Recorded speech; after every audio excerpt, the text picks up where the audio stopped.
I am Lana, 36, a devoted single mother to my wonderful 7-year-old son, Joey. After my divorce, we have grown even closer, finding strength in each other through difficult times. When I received my parents' invitation to their annual Christmas party, I was thrilled to share the holiday magic with family. Then came the unexpected text, "No children allowed at this year's gathering, including Joey." I reluctantly arranged a sitter, understanding their desire for an adult evening, but when I arrived at their sprawling house, my heart stopped. There were my sister Amanda's 3 children running through the hallway. "Where are you watching from today? Subscribe now to hear how this family betrayal unfolded." Growing up in the affluent suburbs of Boston, I always felt like the odd one out in my family. My parents, Margaret and William Thompson, built a successful real estate business that afforded us a beautiful life in a prestigious neighborhood. Our family home was a sprawling colonial with perfectly manicured lawns and a view of the country club golf course. It was the kind of place where appearances mattered above all else. My younger sister, Amanda, always seemed to embody everything my parents valued. She was poised, traditionally beautiful, and excelled at the social graces that opened doors in their circles. I was more bookish, preferred jeans to dresses, and questioned the status quo in ways that made my parents uncomfortable. Still, we were sisters, and I loved her despite our differences. After college, I pursued my passion for teaching elementary school, while Amanda married Thomas, a successful investment banker whose family connections had impressed my parents from day one. Their wedding was the social event of the season, with my parents sparing no expense to ensure it reflected their status. My own wedding to Jackson 2 years later was lovely, but noticeably more modest, with my father making several comments about budgetary constraints that hadn't applied to my sister. When Jackson and I divorced 3 years ago, after I discovered his affair with a colleague, my parents barely concealed their disappointment. They suggested in 1,000 small ways that perhaps I hadn't tried hard enough to make the marriage work. My mother once said, "Men stray when something is missing at home, darling." The fact that Jackson had betrayed me seemed secondary to the embarrassment of having a divorced daughter in their social circle. Despite these undercurrents, I worked hard to maintain family relationships. Joey deserved to know his grandparents and his cousins, even if the dynamics were complicated. Amanda and Thomas had 3 children now: Sophia, age 10, William, age 8, named after my father, and Lily, age 5. They were indulged beyond belief, with my parents funding private school tuitions, exclusive summer camps, and extravagant birthday parties that resembled small weddings. Joey, meanwhile, spent his days in the public school where I taught 2nd grade. My salary covered our modest apartment, reliable used car, and the basics we needed. There were times when money was tight, especially after unexpected expenses like the emergency room visit when Joey broke his arm last year. I picked up tutoring jobs on weekends, determined to stay financially independent rather than accept the strings attached, help my parents occasionally offered. "You know, Lana, we could help with his school fees if you would consider Westbrook Academy," my mother would say, referencing the prestigious private school where Amanda sent her children. "We just want what is best for our grandson." What went unsaid was that having a grandson in public school, the child of a divorced teacher, somehow did not align with the family image. Joey, with his infectious laugh and kind heart, never seemed to notice the subtle differences in how he was treated compared to his cousins. For that small mercy, I was grateful. Family gatherings had always been a minefield of small slights and double standards. Amanda would arrive late, and my mother would say, "Poor dear, 3 children is such a handful." If I was running behind schedule with just Joey, the reception was decidedly cooler. "Punctuality is a sign of respect, Lana," my father would remind me. When Joey excitedly showed my father his perfect spelling test, he received a distracted pat on the head. When Sophia brought home a participation ribbon from a piano recital, my parents framed it for their mantel. These were the patterns established over years, the invisible hierarchy that placed Amanda and her family firmly at the top. Still, Christmas at the Thompson house was tradition.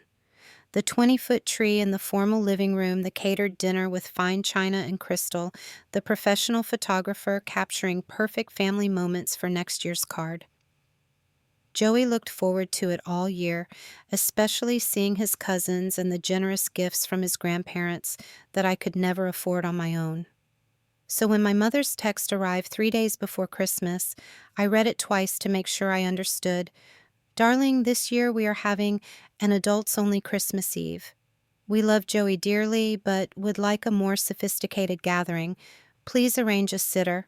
Looking forward to seeing you at 7. I sat at my kitchen table staring at the phone while Joey finished his breakfast cereal. We had already talked about what he wanted to wear to Grandma and Grandpa's house. He had even made them handmade cards, spending hours getting the glitter placement just right. "Is everything okay, Mom?" Joey asked. His spoon paused midway to his mouth, milk dripping back into the bowl. "Everything's fine, sweetheart," I said, forcing a smile. "Just a change of plans for Christmas Eve. How would you like to spend it with Mrs. Franklin next door? She makes those chocolate chip cookies you love." His little face fell, but he tried to be brave. "But what about seeing Grandma and Grandpa and my cousins and the big tree?" "Sometimes plans change, buddy. We can still celebrate Christmas morning together, just you and me. And I will bring you back something special from Grandma's house." I called my neighbor, Mrs. Franklin, a kind widow who had often helped with Joey in a pinch. She agreed to watch him, though she seemed surprised that he wouldn't be with family for Christmas Eve. "Family gatherings are for children most of all," she commented. I didn't have the heart to explain. I texted my mother back with a simple, "I understand. We'll arrange a sitter for Joey." There was no need to express my disappointment or to question her decision. Years of experience had taught me that advocating for equal treatment only resulted in being labeled difficult or oversensitive. That night, as I tucked Joey into bed, he looked up at me with those big brown eyes that never failed to melt my heart. "Mom, did I do something wrong? Is that why Grandma doesn't want me at Christmas?"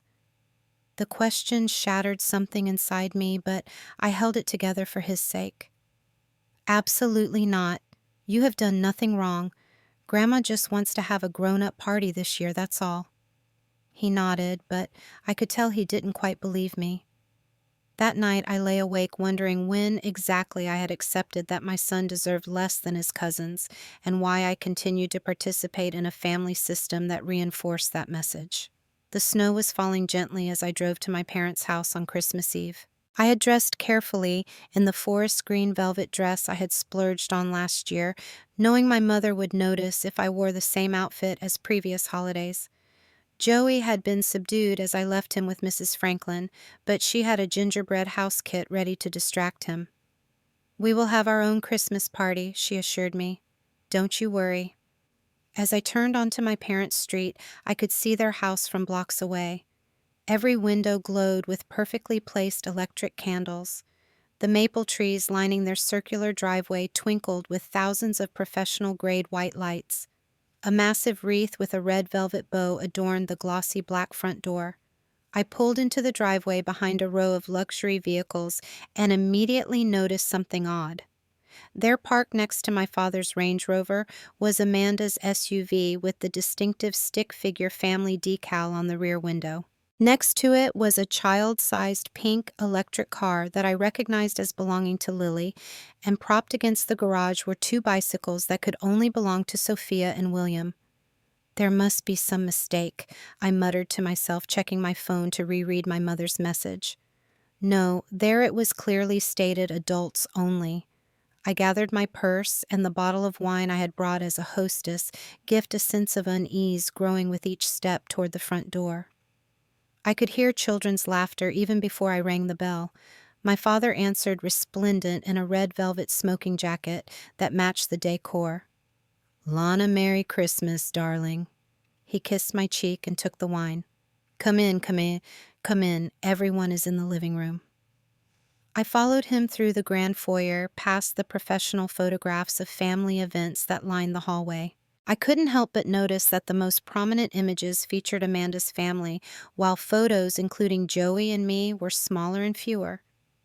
And then I stepped into the living room and froze. There, running around the 12-foot Christmas tree, were Sophia, William, and Lily, their excited voices filling the space. Amanda sat on the tufted velvet sofa, Thomas beside her, both holding crystal flutes of champagne. My mother was arranging a platter of appetizers, pausing to call out, "Children, please be careful of the ornaments." She looked up and saw me standing there. "Lana, Merry Christmas. Come have some champagne." I stood rooted to the spot, unable to process what I was seeing. Amanda's children were not only present, but seemed entirely expected. Beneath the tree were piles of wrapped presents, many with tags clearly visible bearing the names of my nieces and nephew. "Mom," I finally managed my voice barely above a whisper. "I thought this was adults only." And my mother waved her hand dismissively. "Well, yes, that was the general idea, but you know Amanda couldn't possibly leave the children on Christmas Eve. Tradition is so important to them." Amanda didn't even have the grace to look embarrassed. She simply smiled and said, "The kids would have been heartbroken to miss Christmas at Grandma's. They look forward to it all year." As if Joey didn't. As if I hadn't spent hours consoling my disappointed son. "I see," was all I could say as I accepted a glass of champagne from my father with slightly trembling hands. My Aunt Catherine approached, giving me a sympathetic look that told me she understood exactly what was happening. "Where's Joey tonight?" she asked quietly. "With a neighbor," I replied. "I was told children weren't welcome this year." She squeezed my arm. "That doesn't sound right to me," she murmured, before my mother interrupted to pull her away for some urgent consultation about the dinner seating. Throughout the next hour, I moved through the party in a daze. Various relatives greeted me, several asking about Joey's absence. I repeated the explanation, each time adults only this year. The looks of confusion on their faces confirmed what I already knew. The rule had been created for my son alone. I watched as Sophia knocked over a crystal figurine while chasing her brother, only to have my mother say gently, "Accidents happen, sweetheart. Grandma will fix it." I remembered Joey being scolded severely last Easter when he accidentally spilled a few drops of juice on the tablecloth. William threw a minor tantrum when he couldn't have a second helping of chocolate truffles before dinner. My father simply chuckled and said, "That boy knows what he wants." Last Thanksgiving, Joey had been sent from the table for asking twice for more pumpkin pie. My phone buzzed with a text from Mrs. Franklin, a photo of Joey in pajamas next to a lopsided gingerbread house, his smile brave but his eyes sad. "Missing you, but we're having fun," read the caption. I excused myself to the powder room, locked the door, and leaned against the marble vanity, fighting back tears. When had I become so complicit in this treatment of my son? When had I accepted that he deserved less than his cousins? The person in the mirror in her carefully chosen dress, with her perfectly applied makeup, suddenly seemed like a stranger to me. A coward who allowed her child to be treated as less worthy of family inclusion. I splashed cold water on my face, reapplied my lipstick, and made a decision. I would get through this dinner, but things would change tonight. For Joey, for myself, for the relationship I wanted us to have with family, or the boundaries I needed to set if that relationship couldn't be equitable. As I returned to the living room, Lily ran past me wearing a new Christmas dress that still had its price tag dangling from the sleeve. An expensive price tag. I thought of Joey in his best sweater that we had found at a consignment shop, carefully saving it for a Christmas gathering he wasn't allowed to attend. "These aren't your values," I reminded myself. "This isn't what you're teaching your son about what matters." With that thought, I straightened my shoulders and walked back into the fray, a plan forming in my mind. The Thompson family Christmas dinner had always been an elaborate affair, but this year my mother had outdone herself. The formal dining room gleamed with candlelight reflecting off sterling silver and fine-bone china. Place cards in elegant calligraphy guided everyone to their assigned seats, with my father at the head of the table, my mother at the foot, and Amanda and Thomas in positions of honor near my father. I found my name tucked between my elderly great-aunt Mildred, who was hard of hearing, and my cousin's husband Brian, whom I had met only twice before, as far from the center of conversation as possible. I took my seat with a tight smile, watching as my parents fawned over Amanda's children, who had been given their own special table adjacent to the adults. "Aren't they just adorable in their Christmas outfits?" my mother cooed to the table at large. "Sophia, darling, show everyone your new Christmas dress that Grandma bought you." Sophia twirled obligingly her red velvet dress with white fur trim swirling around her. It was identical to an outfit I had admired online but couldn't justify purchasing for a single holiday. "And William looks so handsome in his little suit," my father added, the spitting image of Thomas at that age. "Such well-behaved children," my Aunt Margaret commented, even as Lily was clearly playing with her food rather than eating it. I took a sip of water, wishing it were something stronger. "Joey was so disappointed to miss tonight," I said, my voice carrying clearly during a momentary lull in conversation. "He had made special Christmas cards for everyone." My mother's smile tightened almost imperceptibly. "Well, we'll have to have him visit after the holidays, perhaps for New Year's Day brunch." "Why isn't Joey here?" Sophia asked innocently. "I wanted to show him my new iPad that Santa brought early." A flash of discomfort crossed my mother's face. "This year we wanted a special grown-up party, dear."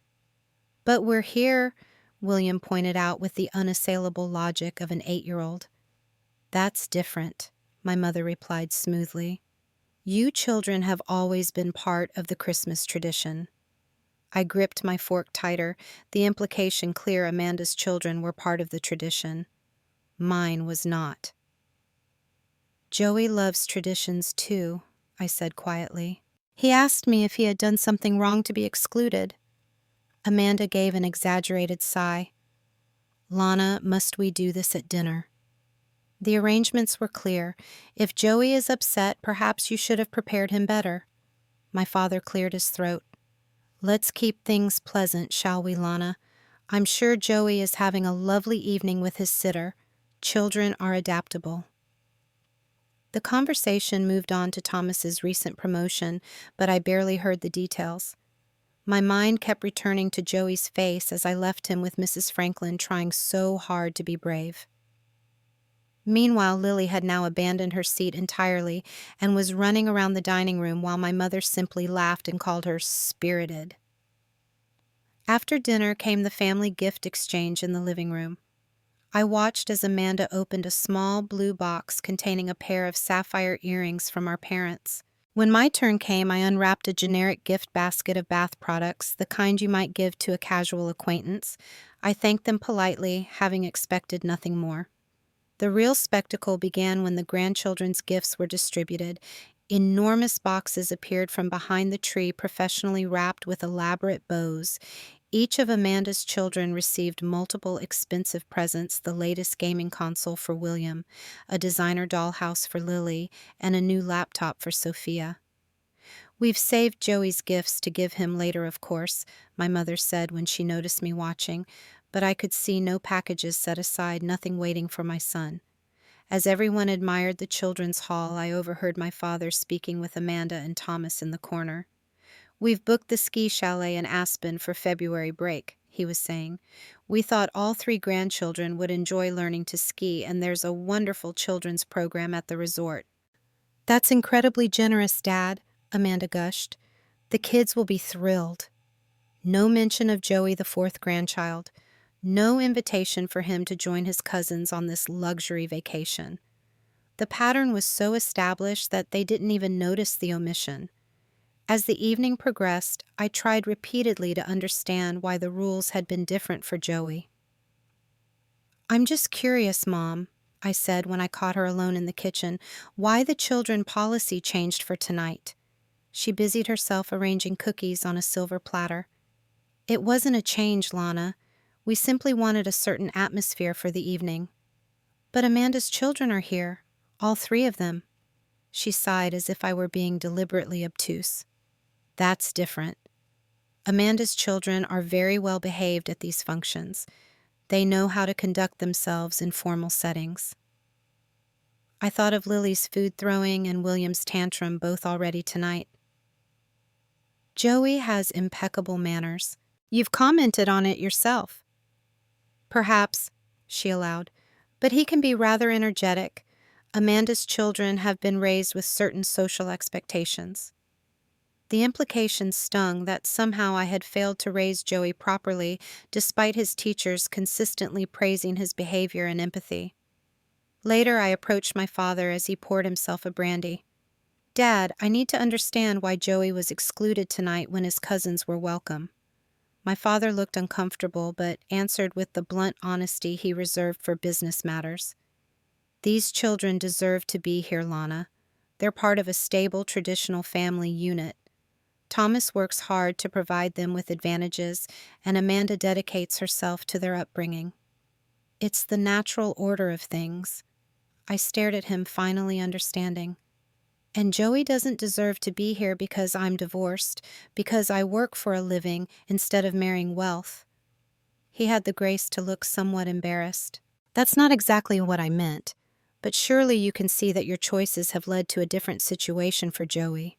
We love him, of course, but Amanda's family represents the values and traditions we want to foster. Just then my phone rang. It was Mrs. Franklin.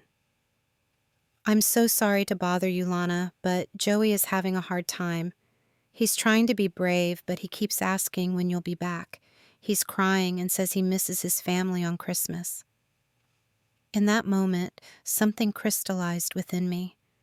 The last fragments of desire to please my parents, to belong in their world, simply evaporated.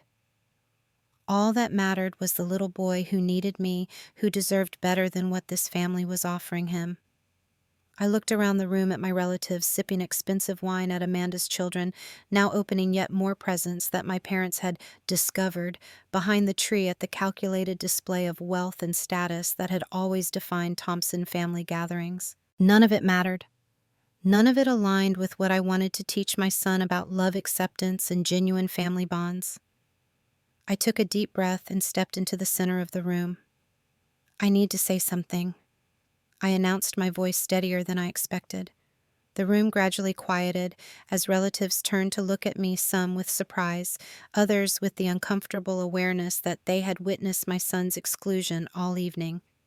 First, I want to thank you all for a lovely dinner. I began, determined to remain dignified. But I've just received a call that my son needs me, so I'll be leaving now. Surely the sitter can handle it, my mother interjected. We haven't even had dessert. Joey is crying because he misses his family on Christmas Eve, I continued. He wants to know why he couldn't be here when his cousins are, and honestly, I can't give him a good answer because there isn't one. An uncomfortable silence fell over the room. Amanda shifted in her seat, avoiding my eyes. My father cleared his throat. Lana, this isn't the time or place for when is the time, Dad. When Joey is older and fully understands the ways his own grandparents have consistently treated him as less valuable than his cousins. When he internalizes the message that he somehow deserves less love and inclusion because his parents are divorced. My voice was rising now, years of suppressed hurt and anger finally finding expression. I've watched for years as you've given Amanda's children privileges, attention, and material advantages that you withhold from Joey. I've made excuses, stayed quiet, tried to compensate so he wouldn't notice. But tonight crossed a line. You're making a scene, Amanda hissed. This is exactly why we wanted an adults-only evening. Except it wasn't adults only, was it? It was just no Joey allowed. Your children have been running wild all night with minimal correction. Joey sits quietly with a book when asked and says please and thank you without prompting. The issue has never been behavior. My mother stood now, her face flushed. Lana, you're being dramatic. We've always treated all our grandchildren equally. A bitter laugh escaped me. Equal? When was the last time you attended one of Joey's school performances? You haven't missed a single one of Sophia's piano recitals. When did you last take Joey for a special grandparent day? You take Amanda's children shopping monthly. The Christmas gifts, the vacations, the college funds you mention in front of Joey, none of which include him. My voice broke slightly. The worst part is that Joey loves you all so much. He defends you even when he senses the unfairness. Grandma and Grandpa are just busy, Mom, he tells me when you cancel our visits, but posts pictures at events with his cousins the same day. Around the room, I could see various reactions. Some relatives looked uncomfortable, others embarrassed. A few nodded slightly in agreement. I've made many compromises in my life, I continued, but I will not compromise on my son's sense of self-worth. I will not teach him to accept scraps of affection from people who should love him unconditionally. My father stood now too, his expression hardening. Your situation is different, Lana. Amanda has maintained a traditional family. She prioritizes her children's upbringing over career advancement. These choices have consequences. Yes, they do, I agreed. My choice tonight is to leave this toxic environment and be with my son. My choice going forward will be to surround him only with people who value him fully. You can't keep our grandson from us, my mother said, aghast. I'm not keeping him from you. I'm requiring that if you want a relationship with him, it must be one of equal treatment and genuine love. No more double standards, no more exclusion, no more subtle messages that he's less deserving. Amanda finally spoke up, her voice sharp. This is ridiculous. You've always been jealous of what Thomas and I have built. Don't punish your son because you're bitter about your failed marriage. I turned to face her directly. My marriage ended because Jackson was unfaithful, as you well know. But my divorce doesn't define me or my son. What matters is that I'm raising Joey to be kind, empathetic, and to recognize his own worth.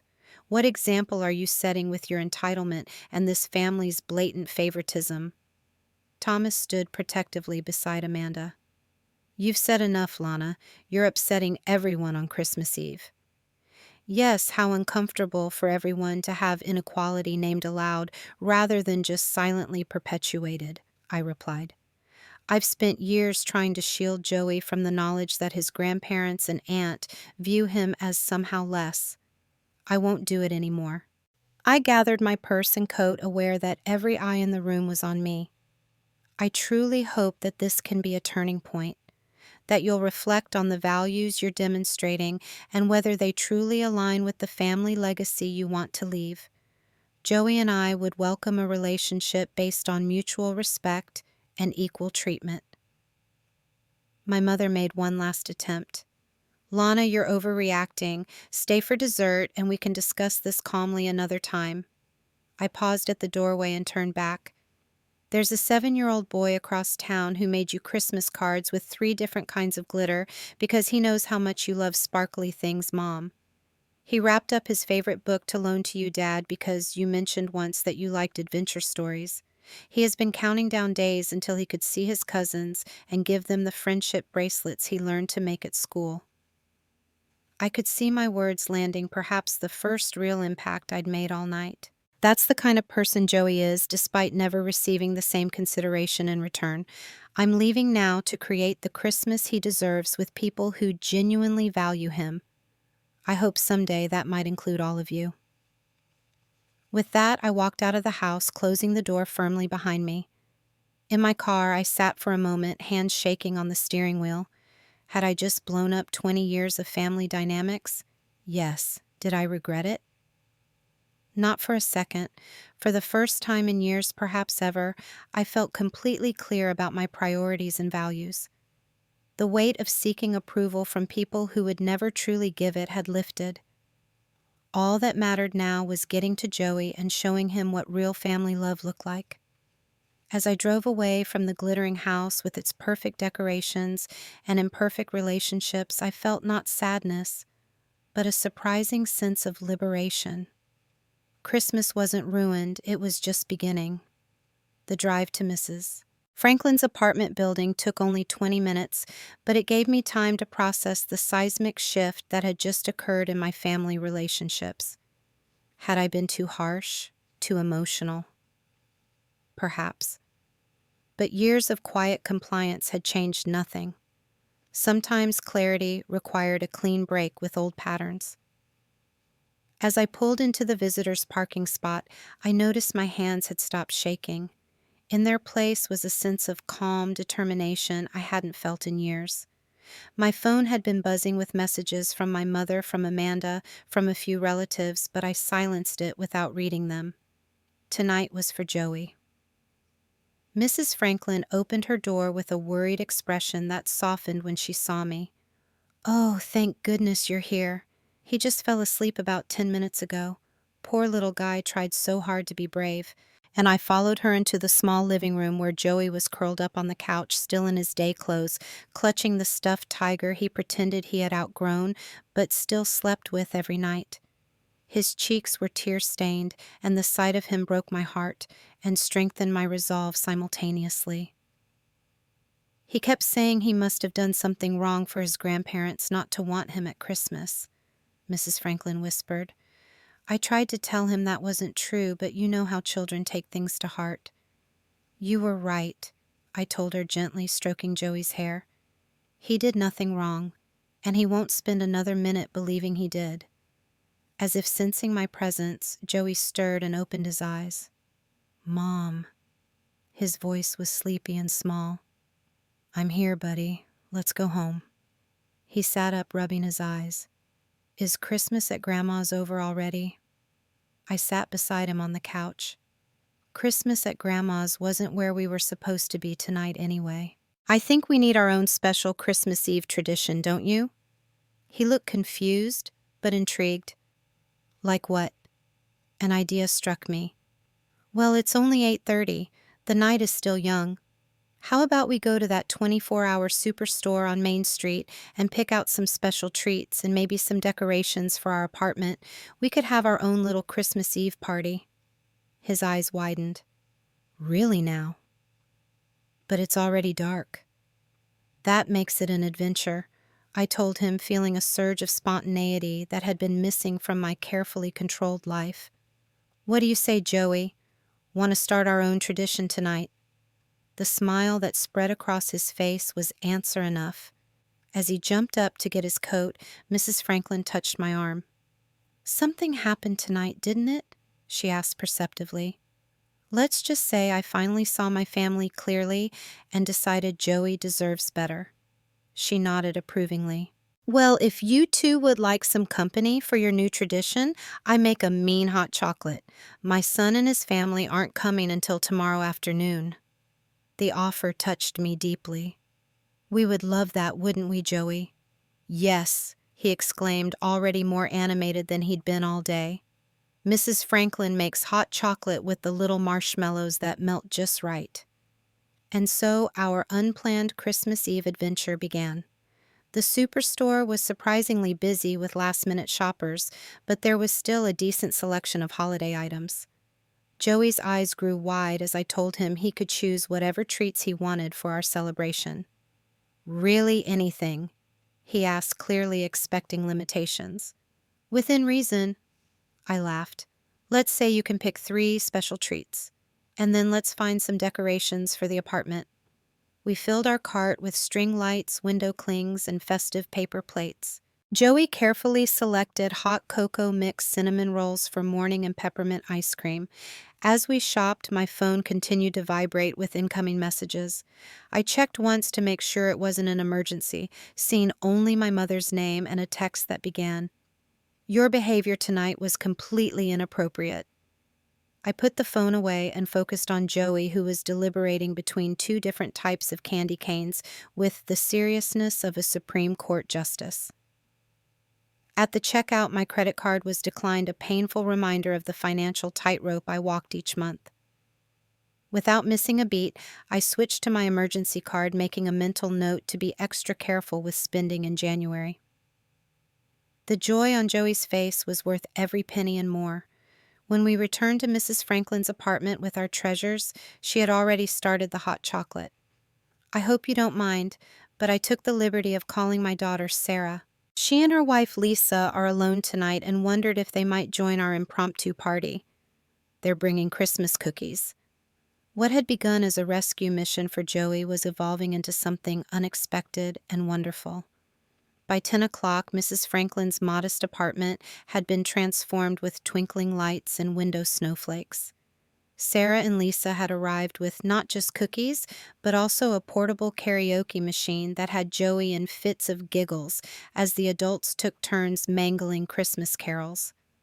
While Joey taught Sarah and Lisa a card game he had invented, Mrs. Franklin sat beside me on the sofa. "Your parents missed out tonight," she said simply. "That's a special boy you're raising." "Thank you," I replied, watching Joey laugh as Lisa dramatically pretended to be confused by his game rules. I've been so worried about what he was missing with my family that I never considered what he might gain from creating our own traditions with people who genuinely care. My phone buzzed again. This time it was my cousin Natalie. "What you said needed to be said. Been uncomfortable with the treatment of Joey for years. Here if you need support." Then another message from my Aunt Catherine. "Proud of you for standing up for your boy. Your parents are in shock, but maybe they needed to be. Call me tomorrow if you want to talk." I hadn't expected allies from within the family. The thought brought unexpected tears to my eyes. "Mom, are you sad?" Joey had appeared in front of me, his intuition as sharp as ever. "No, sweetheart. I'm actually really happy right now being here with you and our new friends."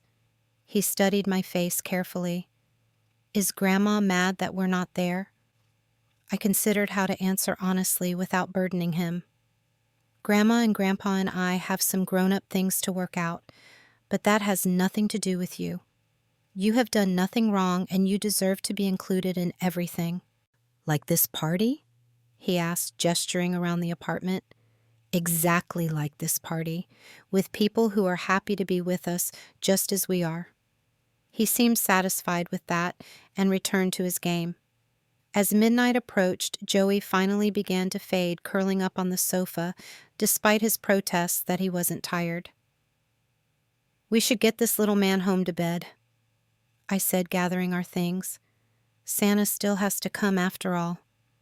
Joey's eyes flew open at that. "I forgot about Santa. Will he know we're not at Grandma's? What if he takes my presents there instead?" I knelt beside him. "Santa always knows exactly where children are on Christmas Eve. That's his magic. And you know what I think tonight might bring some extra special magic because we created it ourselves." As we said our goodbyes with promises to connect again soon, I realized that in trying to save Christmas for Joey, I had found something precious for myself as well, the courage to define family on my own terms. Back home, I tucked a sleepy Joey into bed, his stuffed tiger clutched tightly under his arm. "Mom," he mumbled, already half asleep. "Yes, buddy. This was the best Christmas Eve ever. Can we do it again next year?" His words filled me with a sense of rightness that no family approval could ever match. "Absolutely. This is our new tradition." As I closed his door, my phone buzzed with a final message of the night from a number I didn't recognize. It was Thomas, Amanda's husband. "I understand why you were upset tonight. For what it's worth, I've often thought the differences in treatment were wrong but didn't speak up. Amanda and I will talk. Merry Christmas to you and Joey." It wasn't an apology exactly, but it was an acknowledgement. A small crack in the wall of family dysfunction that had seemed impenetrable for so long. Tomorrow would bring more conversations, more decisions about boundaries and relationships. But tonight, in our small apartment with its hastily hung decorations and the sense of having chosen our own path, everything felt perfectly, wonderfully right. The week following Christmas brought a flurry of communication attempts from my family. My mother left voicemails that ranged from indignant, "I cannot believe you would create such a scene during our holiday gathering," to tearfully manipulative, After everything we've done for you and Joey. My father's approach was more businesslike, a single email outlining his disappointment in my emotional outburst and suggesting we table the discussion until cooler heads prevail. Amanda oscillated between angry texts accusing me of ruining Christmas and passive-aggressive social media posts showing her perfect family holiday with no mention of the confrontation. Several featured my parents with her children pointedly demonstrating that their relationship continued unaffected by my departure. I responded to none of it immediately. Instead, I focused on creating a magical Christmas day for Joey. We opened our modest pile of presents in pajamas, made pancakes shaped like snowmen, and spent the afternoon building a blanket fort where we watched holiday movies.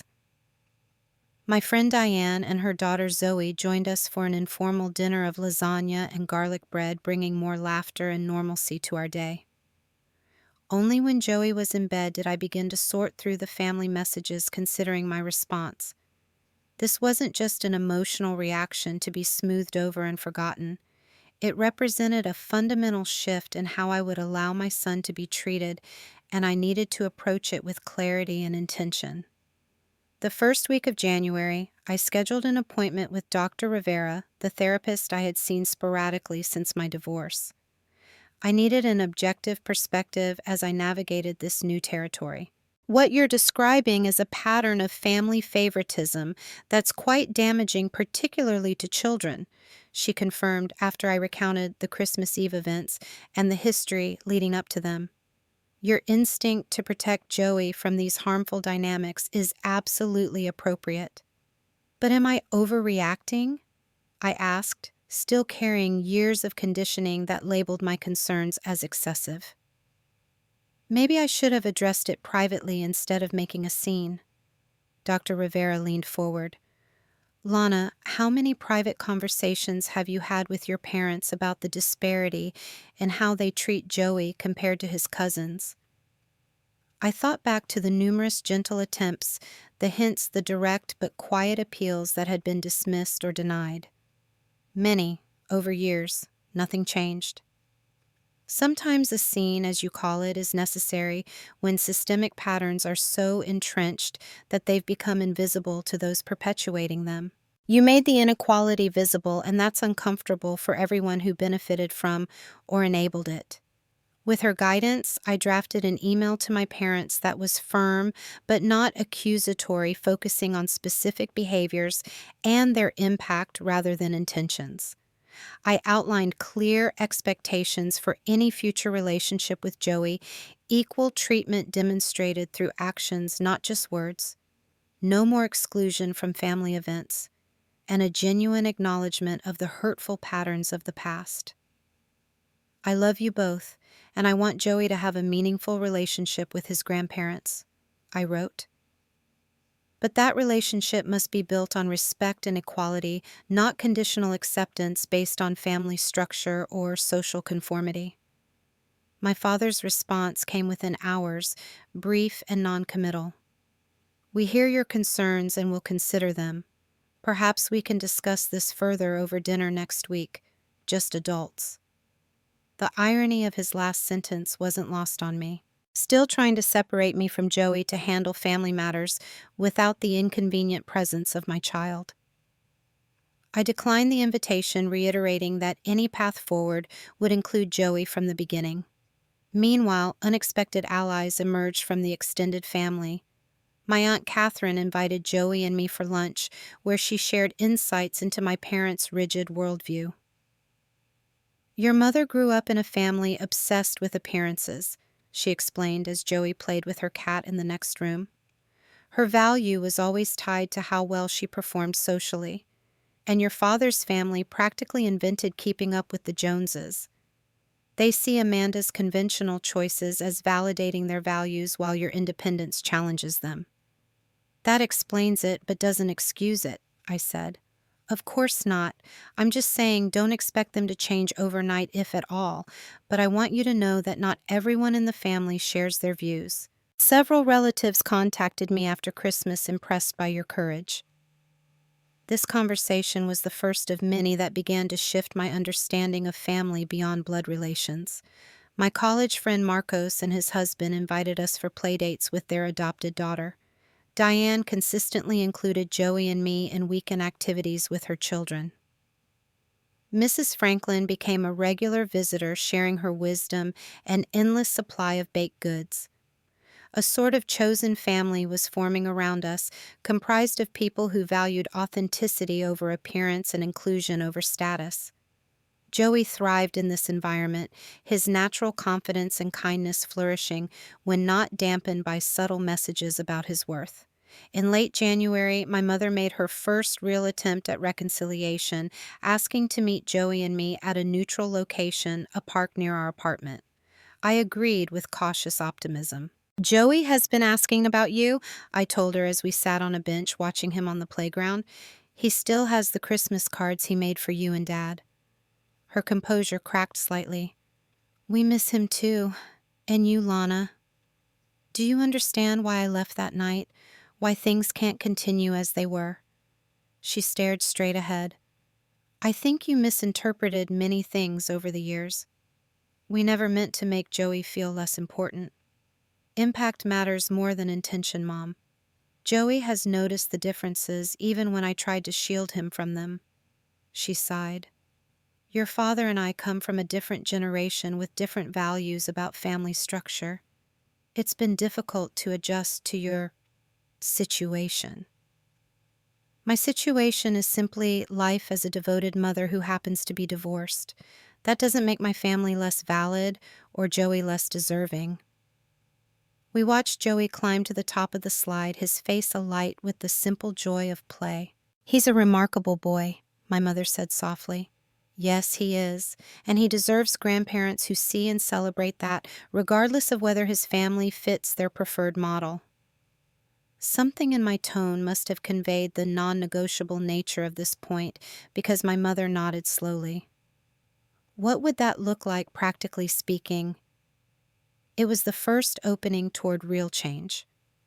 We spent the next hour outlining specific ways she and my father could demonstrate equal treatment attending Joey's school events as they did for his cousins, including him in all family gatherings and traditions, ensuring gifts and attention were equitable, never making disparaging comments about single parenthood in his presence. "And Amanda?" my mother asked. "She feels you unfairly attacked her parenting." "I'm not interested in critiquing Amanda's parenting. I'm focused on how the adults in this family treat all the children equally. If Amanda wants to have a relationship with Joey and me, the same expectations apply." It wasn't an immediate resolution, but it was a beginning. My father remained more resistant, sending an expensive new game console for Joey rather than addressing the underlying issues. I returned it with a note explaining that while generous gifts were no substitute for treating Joey with equal respect and inclusion.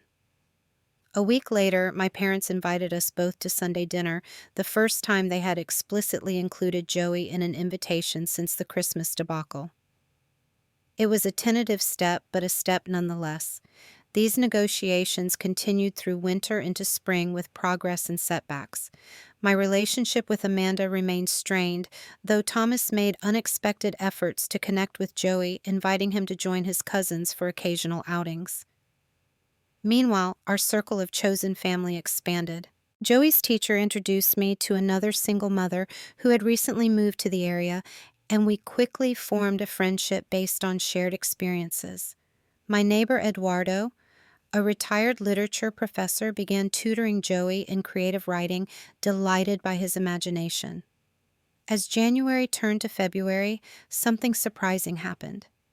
I began to date again, cautiously accepting an invitation from Diane's brother Michael, who had moved to Boston recently.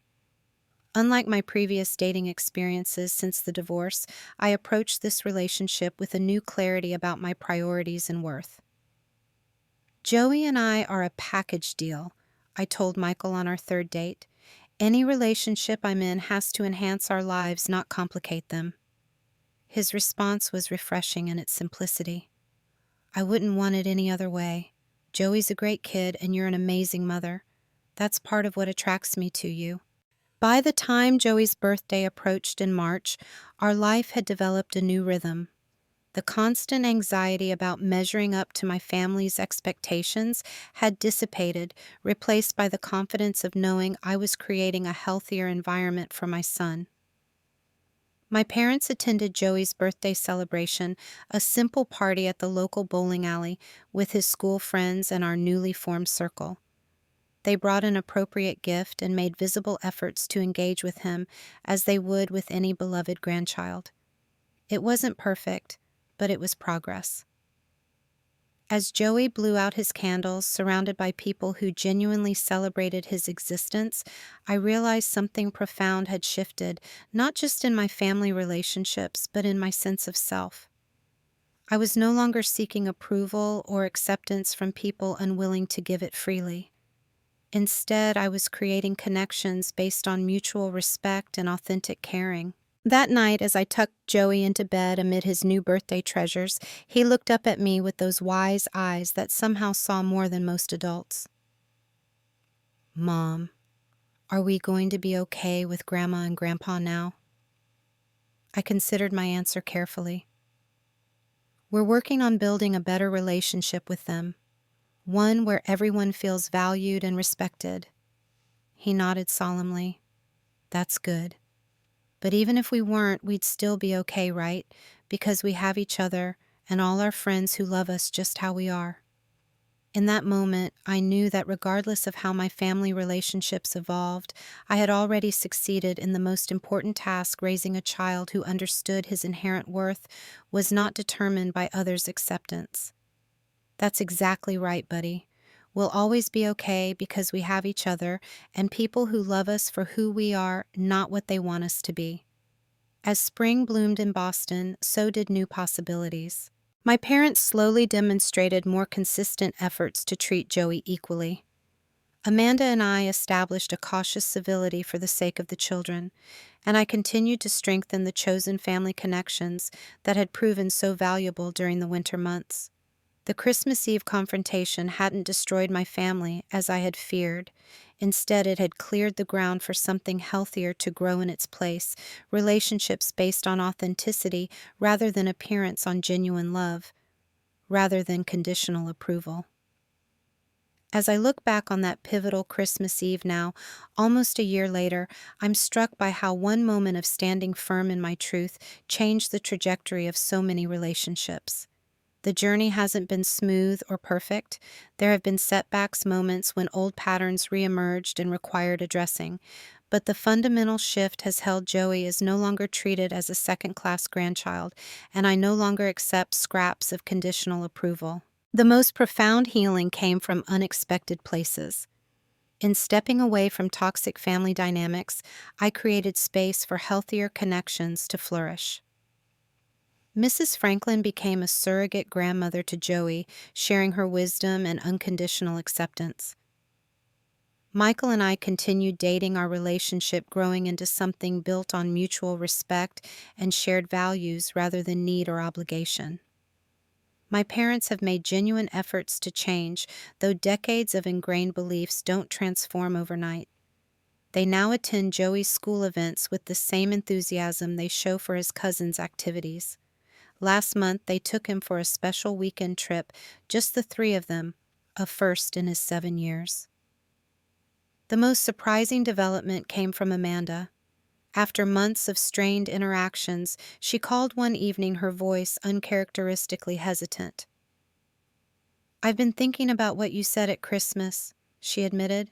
"About the example I'm setting for my kids with entitlement and favoritism. Sophia asked me last week why we always get more presents than Joey, and I didn't have a good answer." It was the first acknowledgement from her that the disparities weren't just my perception. We've begun a careful rebuilding focused more on the cousins' relationships than our own lingering differences. As for Joey, he has blossomed in ways that confirm the rightness of my stand. Free from the subtle messages that he somehow deserved less, his natural confidence and kindness have flourished. His teacher recently commented that he's the first to include new students and stand up for those being treated unfairly. He has a strong sense of justice, she told me at our last conference, and remarkable empathy for someone so young. I couldn't be prouder of these qualities, knowing they emerged not despite our challenges, but partly because of them. In watching me establish boundaries and require respectful treatment, Joey learned valuable lessons about self-worth and standing up for what's right. The approaching holiday season brings a new test. My parents have invited us for Christmas Eve, explicitly including Joey in the invitation and emphasizing that all grandchildren will be treated equally. I've accepted with cautious optimism, making it clear that we'll leave immediately if old patterns reemerge. But regardless of how that gathering unfolds, I know that our own traditions will continue. The impromptu celebration we created last Christmas Eve has evolved into plans for an annual chosen family gathering on December 23rd, bringing together the eclectic group of friends who supported us through this year of transition. The most valuable gift from that painful Christmas confrontation wasn't the changed behavior of my parents' welcome as that is. It was the discovery of my own voice and the courage to use it in defense of what matters most. In standing up for Joey, I also stood up for myself, breaking generational patterns of conditional love and approval seeking. Life as a single mother still presents challenges. Finances remain tight, time is always in short supply, and balancing work and parenting can be exhausting. But the emotional drain of trying to meet impossible standards and protect Joey from subtle rejection has lifted, creating space for genuine joy and connection. If there's a lesson in this journey, perhaps it's this. Family should be where we find unconditional acceptance and support, whether that comes from blood relations or those we gather along the way. No child should ever feel they must earn their place at the table, and no parent should accept treatment for their child that diminishes their inherent worth. Have you ever had to make a difficult stand for yourself or someone you love? I'd love to hear your stories in the comments. Sometimes the hardest choices lead to the greatest healing, and your experience might help someone else find their courage. If this story resonated with you, please subscribe and share it with someone who might need to hear that they deserve to be valued exactly as they are. Thank you for being part of this journey with me, and may your holidays be filled with genuine love and belonging.